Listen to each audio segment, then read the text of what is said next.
Swayam Prabha. Digital India. Educated India.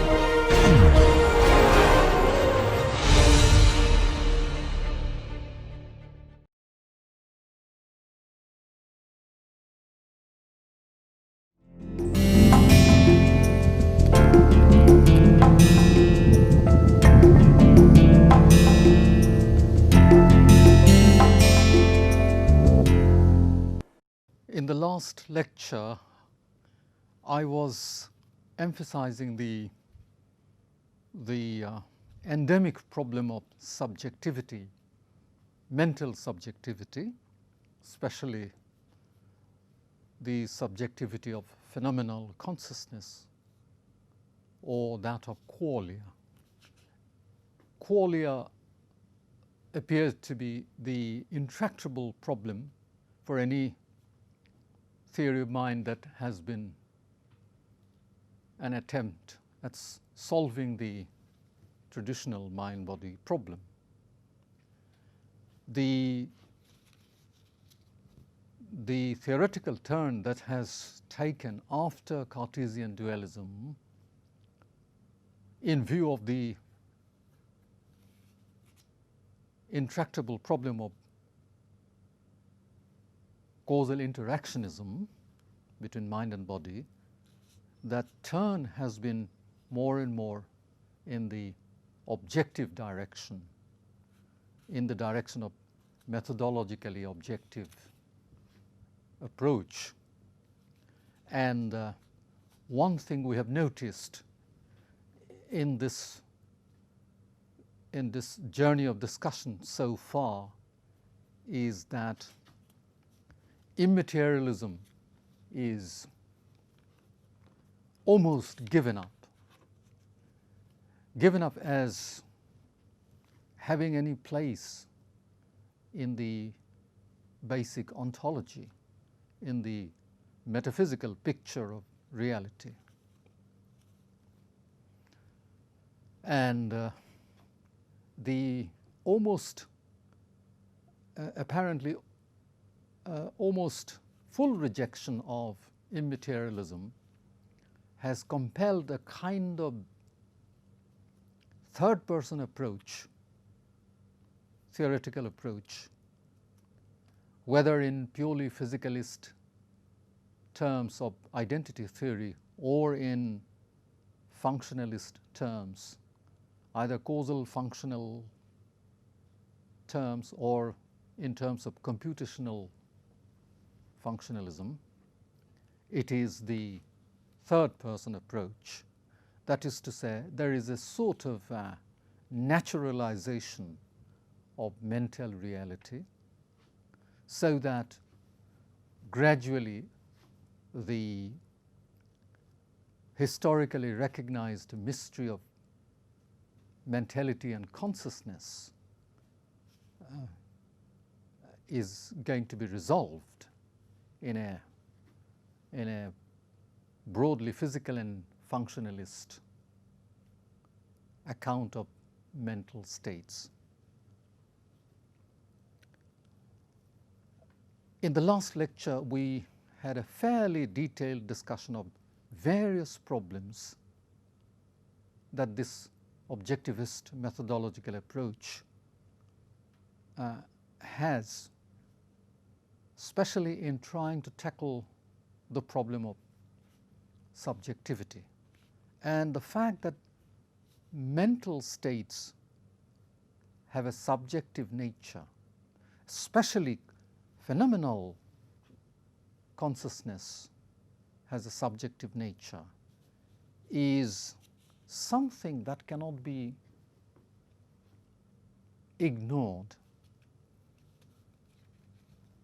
by any kind of theoretical approach, because after all, what makes a mental state irreducibly mental in its nature or uniquely mental in its nature is its subjective dimension. That's why the distinction between phenomenal consciousness and intentional consciousness, the distinction that I had drawn in the previous lecture is a crucial one, because insofar as states of consciousness or mental states are intentional or object directed, they are not necessarily much of a mystery, because one can give a functional, at least a functional account of mental states, intentional mental states, like believing, planning, supposing, desiring, learning, remembering, etc. I mean, these are cognitive functions that the human mind performs. So it's not too much of a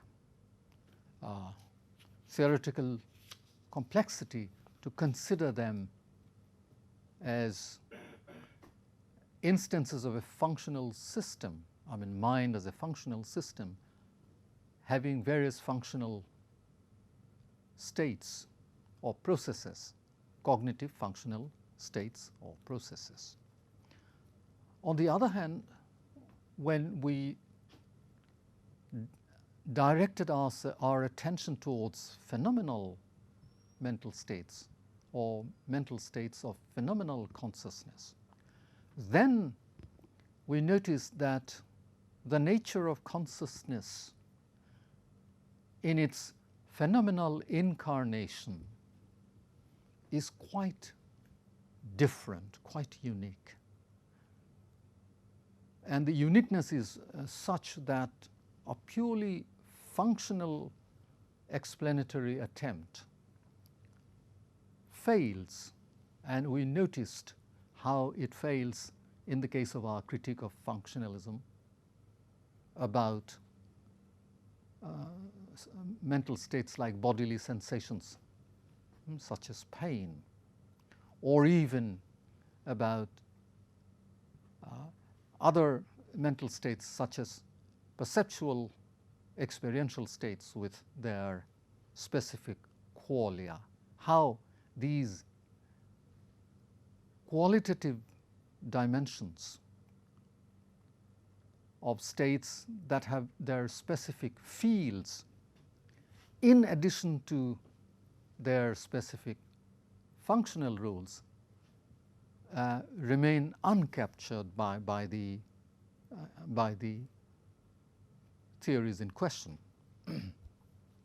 So I was emphasizing the subjective nature of phenomenal mental states by reference to the first person point of view, by reference to that typical, unique, species-specific inner point of view, without which the reality or the essence of such mental states cannot be accounted for. And that's the basic issue of phenomenal consciousness. In a way, when it comes to confronting the more intractable problems of mental states or the nature of mentality, we have in mind these subjective states which are understandable only in relation to the first person point of view. It is in this connection that I would now like to introduce a problem that has famously been called the hard problem of consciousness. And this so-called hard problem of consciousness is, of course, contrasted with what is also known as the easy problem of consciousness. So this division between the hard problem and the easy problem of consciousness already indicates that the nature of consciousness is significantly heterogeneous. And what are the so-called easy problems of consciousness? Well, generally, those are the problems of mental states where the question is how a certain mental state performs a specific function in the overall economy, in the overall psychological economy of a given subject. And a good example of that would be, let's say, the psychological function of learning or the psychological function of remembering. Now, these are standard psychological states or processes, that of learning or remembering or discriminating psychologically, discriminating things or properties. Why are these called easy? After all, there is a very complex mechanism that one must be able to get to know about regarding how these cognitive functions are performed, how in the very, very complex network of various cognitive activities, these specific cognitive functions are performed. But that is a complexity only of a mechanism. And the reason why these problems are not hard problems is because such problems do not indicate a kind of ultimate insolubility. The problems are difficult, and the difficulty can be managed by adequate exploration, adequate understanding of the dynamic properties of this cognitive system. And just like any other functional states of other functional systems are tackled by greater attention to the mechanism, so also these psychological functional processes can be understood by adequate attention and exploration and investigation. And in fact, the so-called cognitive science that has become quite well known in recent times, a discourse which is an effort to have a scientific account of human cognition. This science, this new science called cognitive science, has already made fairly good advance precisely in this direction, that it is able to understand the functional mechanism of various states and processes like learning, remembering, discriminating, and so on. So it is easy in that sense. Easy because if adequate attention is paid, enough time is given to its investigation with technical sophistication, then things could be found out and problems could be resolved, and they have been resolved to a great extent. In contrast to such easy, so-called easy problems of cognitive function, the hard problem refers to the very fact that there are phenomenal states of consciousness, the very fact that human consciousness displays in an inner experience properties which are peculiar properties of states, namely qualia. As a matter of fact, the very notion of conscious experience, the very notion of experience, or the very fact that consciousness is characterized by experiential mental states, that fact itself has posed as a hard problem, and maybe the very crux of the mind-body problem. Why is it so? Well, if such experiential mental states with phenomenal properties, qualitative properties arise, where do they arise? Now, of course, we have given up the immaterialist ontology of Descartes. The theoretical trend has been to work in the direction of a purely physicalist ontology, within the framework of a physicalist ontology.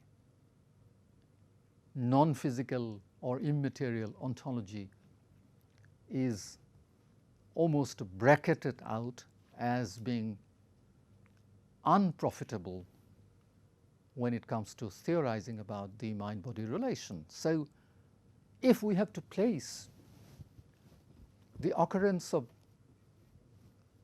experiential mental states with their qualitative or phenomenal properties, if we have to place them within the framework of physicalism or physicalist ontology, and by the way, even functionalism is ultimately within that physicalist framework.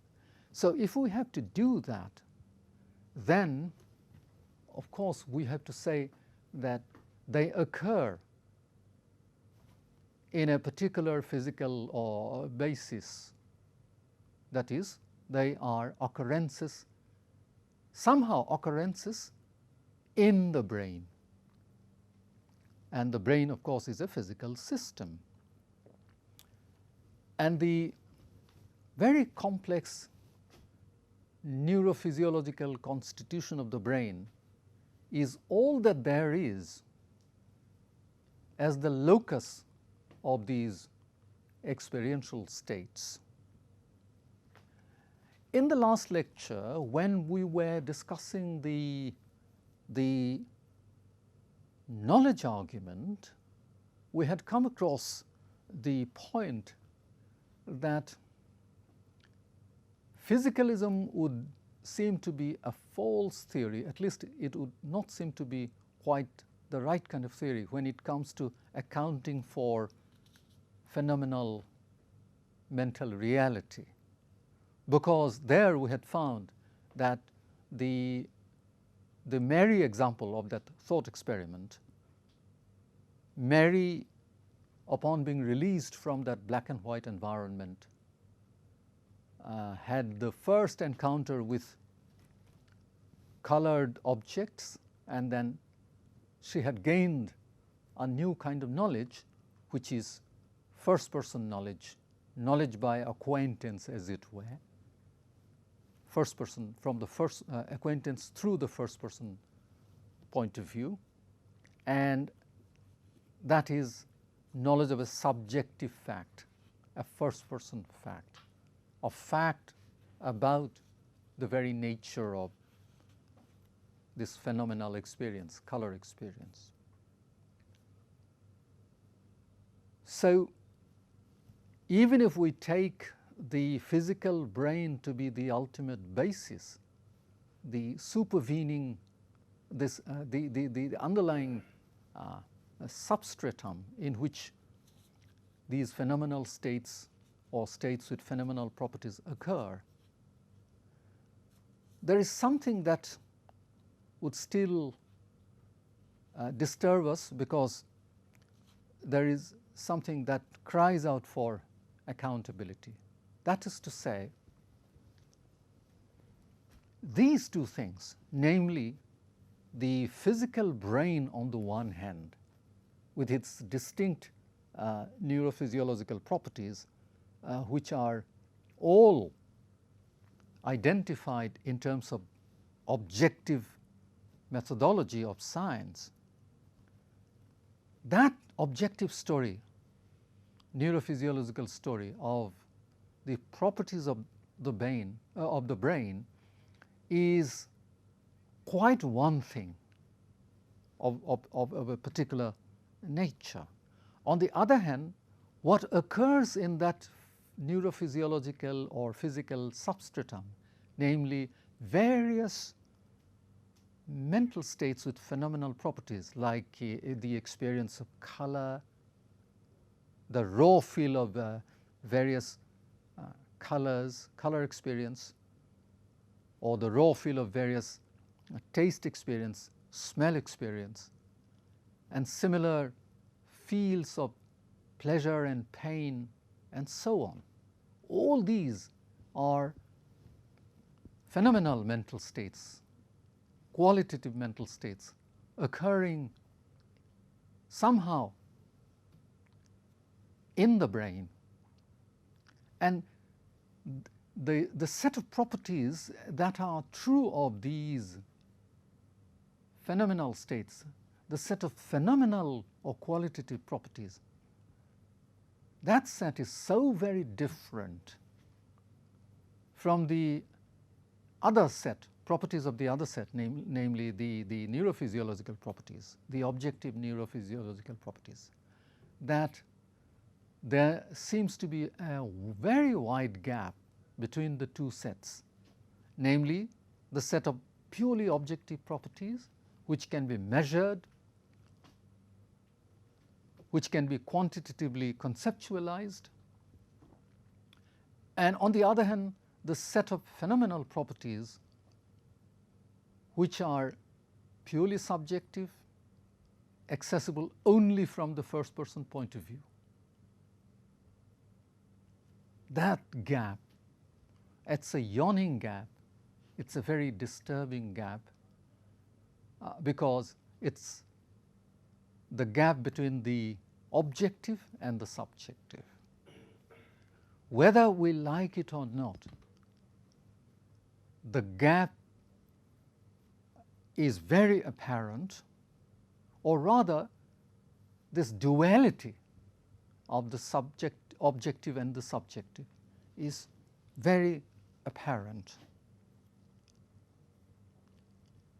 And in a way, it feels as though it has been extremely difficult to move away from dualism. Of course, the move that has been taken, that has been made, is an ontological move, because Cartesian dualism was an ontological dualism, and from that ontological dualism there is a move towards ontological monism, and ontological monism defined by physical monism. Even then, even within this physically monistic ontological framework, where we are only talking about mentality against the background of a purely physical system like the human brain, we now seem to find a kind of at least quasi-immaterial character that doesn't seem to go away when it comes to really identifying or really recognizing mental properties, especially mental states with phenomenal properties. Okay. So this yawning gap between states of the non-conscious brain, purely physical states of the non-conscious brain. I mean, non-conscious brain means when the brain is studied as a physical system, it's not studied as a system that has consciousness as one of its properties, because at least in the prevailing science, the property of consciousness in its especially in its with its first personal ontological character, that kind of property, I mean consciousness as that kind of a property, is not part of the vocabulary of physical science. So you have the brain of that character on the one hand, and in that very brain you are talking about the occurrence of various states which are conscious states, and conscious states are such that, as we discussed in the last lecture, that there is something it is like to be in those states. That means that what it is like property is intrinsic to those conscious states.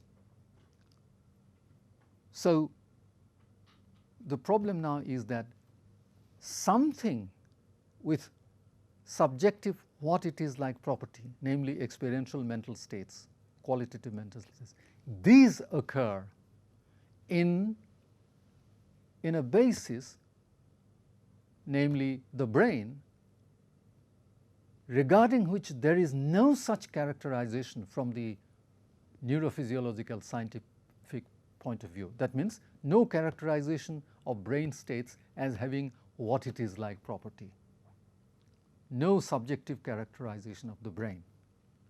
So non-subjective characterization of the brain and the subjective characterization of phenomenal states that are somehow given their locus in the non-subjective brain. That looks like not just a gap, but almost a kind of ununderstandable conflicting situation. So this very gap is known as the explanatory gap. In other words, the explanatory gap is this: how is it that in a purely objectively describable physical system like the brain, which has no property called the property of consciousness, how is it that in such a system, in such a background, in such a physical locus, states can occur which are essentially identified in subjective, qualitative, first-person terms? That system that can be fully understood in third-person terms somehow subserves or contains or gives rise to states that cannot be understood without reference to the first-person point of view, without reference to the irreducibly subjective point of view. Now, it's called the explanatory gap because you could explain the brain in which all these phenomenal states are seemingly occurring. You could explain the brain or the brain system in terms of its functional, its dynamical, and its structural properties.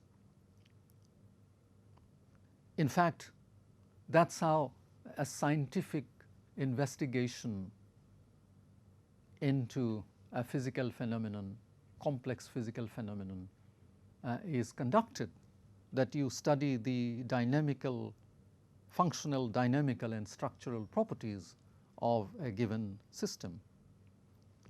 So if it is the brain system, you will have studied all that, and as a result of that study, even if your study is very thorough, supposing you through such a study have been able to find everything about the neural correlates of your phenomenally conscious states, it's a thorough understanding from that point of view.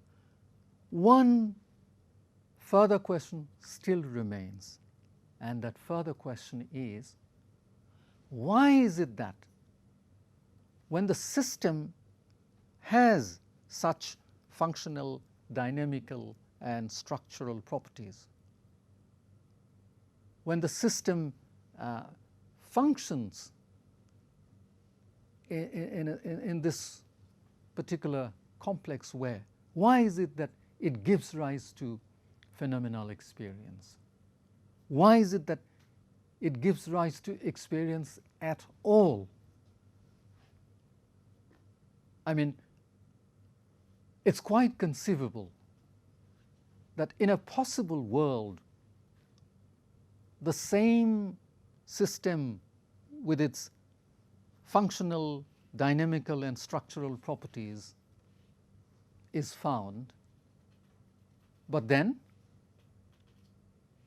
in that possible world, the system is not accompanied by the occurrence of any experiential phenomena, any experiential property. That means it would be the same system in that alternative possible world, same brain system, but without any experience accompanying the functioning of the system. That's a conceivable idea. Okay. And that means you can possibly have the same brain function occurring, but no experience occurring in that system, in that functional system. As a matter of fact, in this world, actual world, whenever the brain system is functioning in the way it functions in us, there is a set of experiences, phenomenal experiences of color experience, sound experience, smell experience, pain experience, pleasure experience, like that. Okay? That means the occurrence of certain brain states of certain kind of function is invariably accompanied by the simultaneous occurrence of experiential states. That's the fact in the actual world. But we can very well imagine a possible world in which these two things come apart. That means physical brain system with its functional properties, one thing, and it's being accompanied by experiential phenomenal states is another thing. They are together in the actual world, invariably together. But we can very well imagine them coming apart, such that the brain system functions the way it functions here in that possible world, but this phenomenal dimension is entirely missing. It would be a kind of non-experiential brain system. So that is a kind of conceivability argument which is still put forward by some philosophers against both physicalist identity theory and functionalist theory of mind. And the hard problem is that we don't find any clear, even remotely clear indication of how this can happen, that these brain states, neural states, which are all occurring in a brain with grey matter, where all the properties are absolutely objectively describable. How in that purely physical system, something which is apparently so non-physical, like experiential qualia, states with experiential qualia, how such states can occur? I mean, it is almost that old Cartesian dualism has come back in a new, in a new incarnation. It is as if that Cartesian immaterialist ghost has not yet been exorcised. Qualia are the ghost. That means phenomenal qualitative properties, experiential properties constitute that Cartesian immaterialist ghost that resists its exorcisation. And one thing is clear, why it should be so difficult to explain, even to imagine whether there can possibly be any explanation of this, how this gap can be bridged, because phenomenal qualitative properties, if they are essentially first personal and if they are properties of raw feel, phenomenal feel, such properties are never talked about by a strict neurophysiologist while describing even very, very minutely the properties of the brain states in which such phenomenal states are realized. And therefore, in that physical, neurophysiological, explanatory system, there's absolutely no term referring to properties that would even remotely explain how such neurophysiological properties could give rise to properties with phenomenal quality. I mean, these two discourses, these two vocabularies have nothing in common. Third person, entirely third person vocabulary, and entirely first person vocabulary. So it is an explanatory gap. And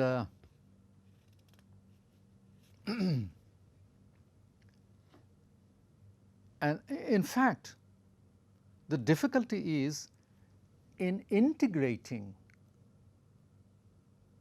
a system with purely physical properties with a set of states which is attributed to that very physical system, but the states of that set seemingly have non-physical properties. In fact, in the Mary example, Mary thought experiment, what Mary comes to know upon being released is said to be the knowledge of non-physical facts. Okay, that means physicalism is criticized by the knowledge argument precisely because physicalism would rule out the fact that there could be knowledge of non-physical facts, because physicalism believes in knowledge of only physical facts, that all the facts about mentality are physical facts, whereas the knowledge argument has tried to show that some crucial fact, some remaining fact, some residual fact, even after the full knowledge of the physical facts about color experience, that residual fact is an essential fact about that mental phenomenon of experience, and that is not a physical fact. It is a non-physical fact that one has to know if one has to know what it is like to see something colored. Okay. And therefore, phenomenal properties are seemingly non-physical. Non-physical in this sense, I mean, that's the problem. Non-physical because there's nothing in them which is in common with other states with physical properties. So that's where the incommensurability between these two discourses, two sets of properties, lie.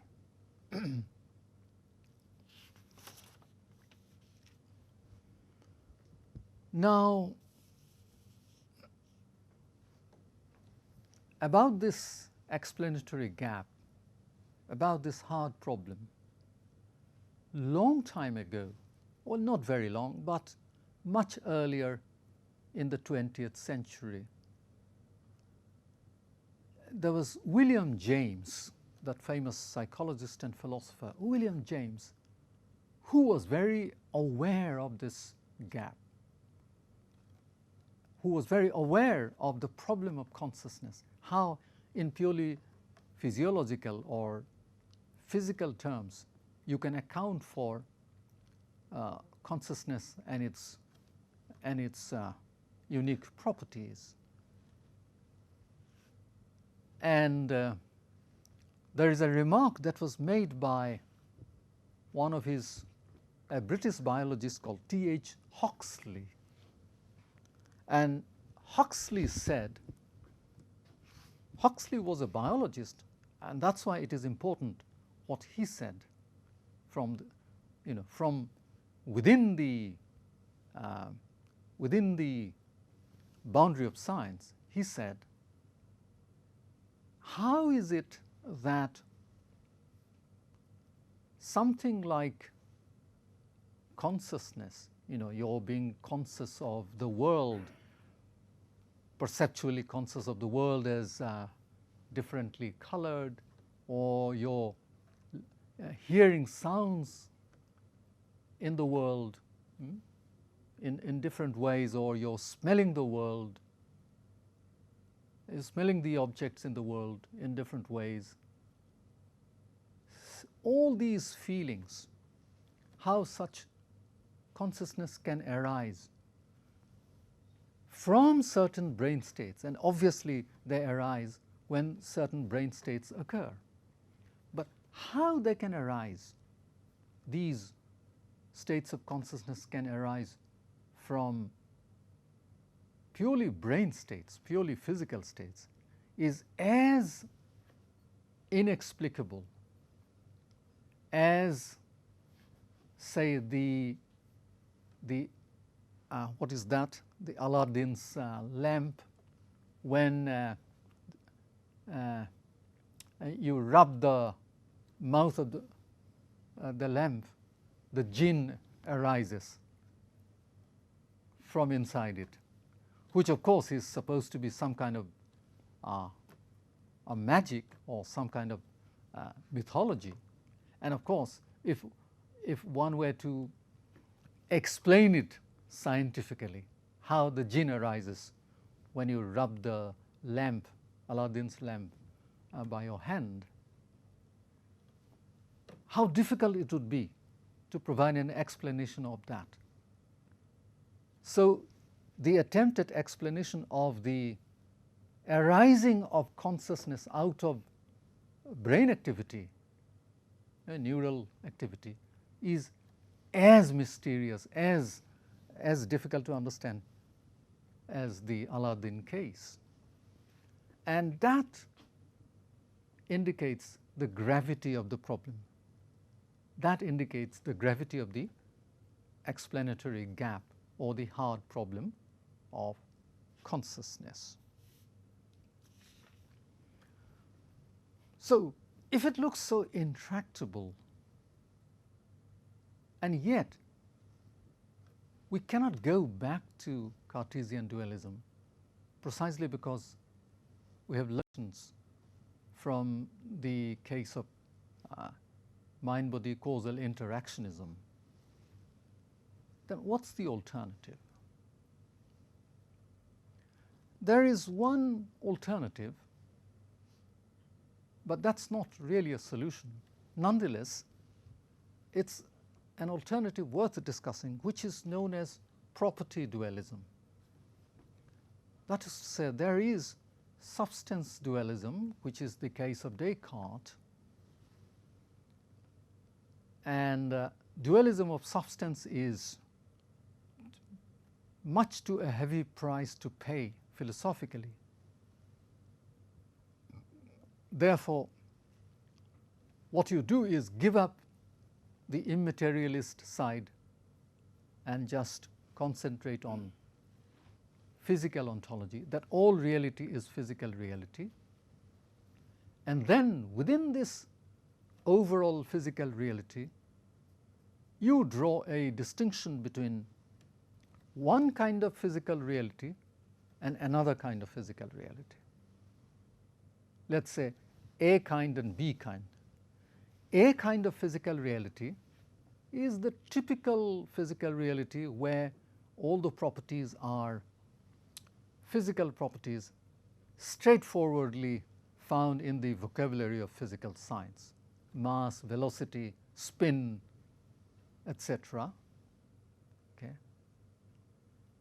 And then the B kind of physical reality has a certain complexity, because in the B kind, I mean, there are physical properties exactly like the physical properties of A kind, but then there are also there is also examples of physical systems which have dual properties, namely the straightforward physical properties of the A kind of physical reality and another set of properties which are non-physical properties. That means in the B kind you have systems that have dual properties. They are, I mean, fundamentally, ontologically only physical, but within their within its physical ontology, the systems are such that they would have at the property level both physical and non-physical properties. That means at the substance level it is only physical, but at the property level there will be both physical and non-physical properties. And this substance property distinction is crucial here. That means substance is an independent thing, ontologically independent thing, and a substance can have different properties. Now, this B kind of physical reality, which have systems with dual properties, is the kind of reality where you locate systems like us, say human beings. That means physical systems with a certain kind of brain. Now, the brain, of course, is ontologically purely physical, but it is such a physical system that it can give rise to two sets of properties, or it has two sets of properties. This human system, physical human system with a brain, is such a physical entity that two incommensurable sets of properties are ascribed to it. For example, I am a human being, so I have purely physical properties like having a body with a certain weight, dimension, mass, etc. You know, those which can be quantitatively accounted for. But I also have a set of non-physical properties. For example, I have experiences.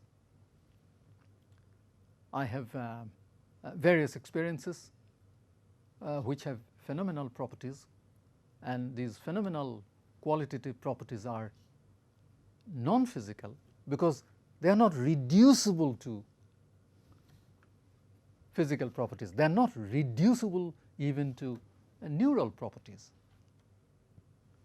because suppose there is a neural event occurring in my brain, then of course a neurophysiologist would identify only the purely physical properties of that neural event, exactly the way the A-type physical reality properties are mentioned. But then when I am in that neural state, in that brain state, apart from the purely physically describable property of firing patterns, I also experience something. Say, I experience the greenishness of the leaf, or the orangeness of the flower, or the sourness of the lemon, or the fragrance of the flower. So these experiential states are described in terms of phenomenal properties, not in terms of A-type physical properties. Okay. That means I am a peculiar physical reality, a physical system, a physical substance that has two incommensurable, irreducible sets of properties, physical and mental. This is something like what Peter Strawson in the middle of the 20th century said when he talked about the concept of a person, which is such a concept that two types of properties are applicable to it, namely M properties and P properties. M properties are mental properties, P properties are physical properties. Okay? So instead of talking about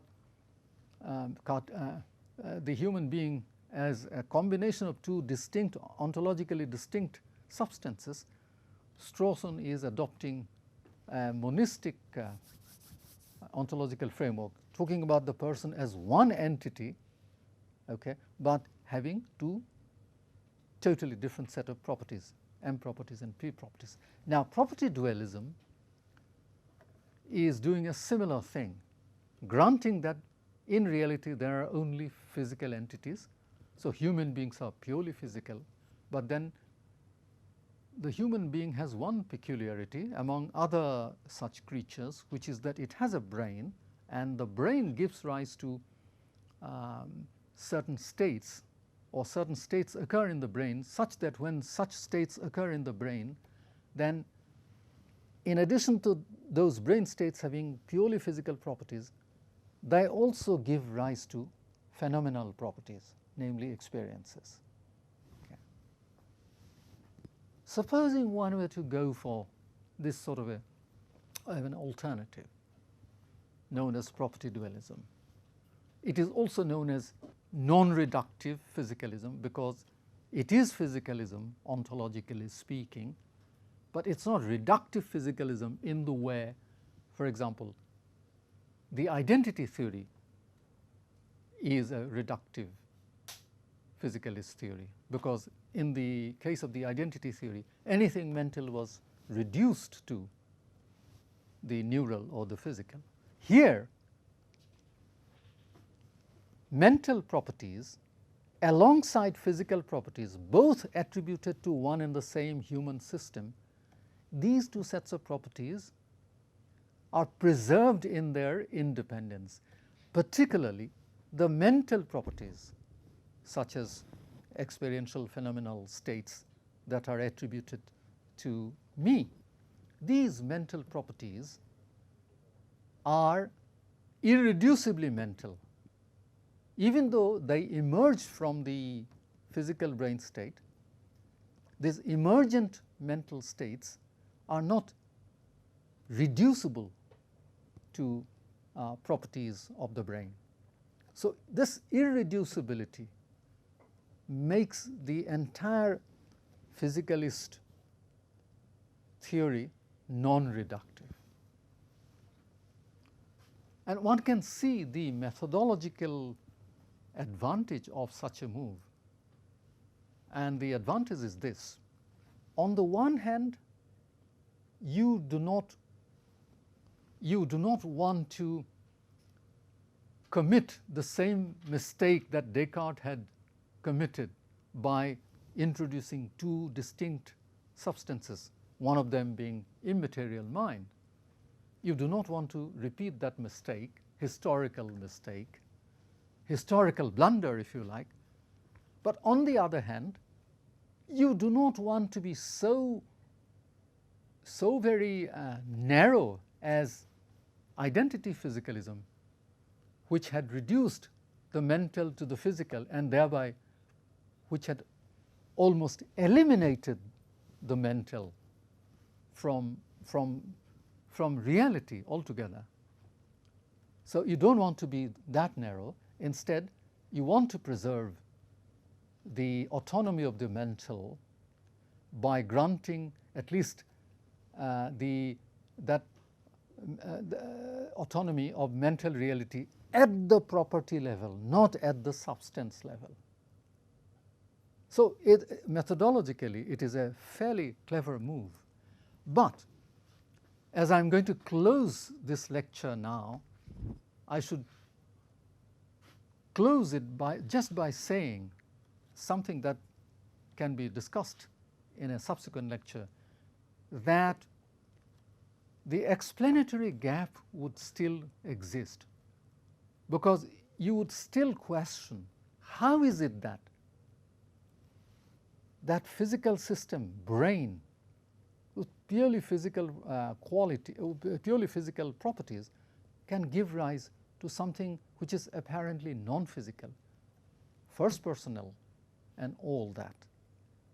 In this sense, it sounds as though the Cartesian immaterialist ghost of mentality is not going to die. It's a die-hard. It's a theoretical die-hard. With this, I conclude today's lecture. Thank you.